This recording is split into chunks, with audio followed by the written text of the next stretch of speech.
அட இவ்வளவு நாளா இது தெரியாம போச்சேங்கிற மாதிரி நம்ம தமிழ் சினிமாவோட மோஸ்ட் ஃபேமஸான டைரக்டர்ஸோட ஒரிஜினல் நேம்ஸ் எல்லாம் என்னன்னு தெரிஞ்சுக்கலாமா? ஃபர்ஸ்டா நம்ம வெற்றிமாறன் அண்ணன். நம்ம வெற்றிமாறன் அப்படின்னு சொன்னாலே தெரியாத ஆளுகளே இருக்க முடியாது. ஏன்னா அந்த அளவுக்கு தமிழ் சினிமாவோட மோஸ்ட் சக்சஸ்ஃபுல் டைரக்டர். இவரோட ஒரிஜினல் பேர் வந்து சித்திரவேல். அடுத்ததாக நம்ம மிஸ்கின் சொன்னாலே ஒரு கருப்பு கண்ணாடி ஒரு ஆளுன்னு சொல்லி கரெக்டா நம்ம மைண்டுக்கு ஞாபகம் வந்துடும். மிஸ்கினை பத்தி தெரியாதவனுக்கு கூட கரெக்டா மைண்டுக்கு ஞாபகம் வந்துடும். அந்த அளவுக்கு ஒரு ஃபேமஸான நேம் தான் நம்ம மிஸ்கின் நேம். ஆனா இவரோட ஒரிஜினல் பேர் வந்து சண்முகராஜா. நம்மளோட ஆவிகளின் அரசனான நம்ம சுந்தர்சி அண்ணனோட ஒரிஜினல் பேர் என்ன தெரியுமா? விநாயக சுந்தரவேல். ஆனா இதைத்தான் ஷார்ட்டா சுருக்கி அவர் சுந்தர்சி அப்படின்னு வச்சுட்டாரு. அடுத்ததா வந்து பாத்துட்டீங்கன்னா நம்ம தமிழ்நாட்டுல ஆரம்பிச்சு இப்ப நார்த் இந்தியா வரைக்கும் போய் 1000 crores கிராஸ் பண்ண முதல் தமிழ் டைரக்டருங்கிற பேர் வச்சிருக்க நம்ம அட்லி அண்ணனோட ஒரிஜினல் நேம் என்ன தெரியுமா? அருண்குமார். அடுத்ததாக காதலின் மன்னன் சொல்ற நம்ம மணிரத்னம் சார் தான். இவரோட ஒரிஜினல் நேம் வந்து கோபால ரத்தினம்.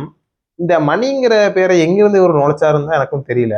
சிவாஜி நேருஜி நேதாஜி இருக்க பாத்தீங்களா, அதுல இருக்க ஒரு ஜிய உருவி பேனர்ல சொருகிட்டேன். கைஸ், இந்த மாதிரி அரைச்ச கண்டென்ட்டுக்கு நம்ம சேனலை மறக்காம ஃபாலோ பண்ணிருங்க. அடுத்த வீடியோல பார்க்கலாம். டேய், உனக்கு வெக்கமே இல்லையாடா?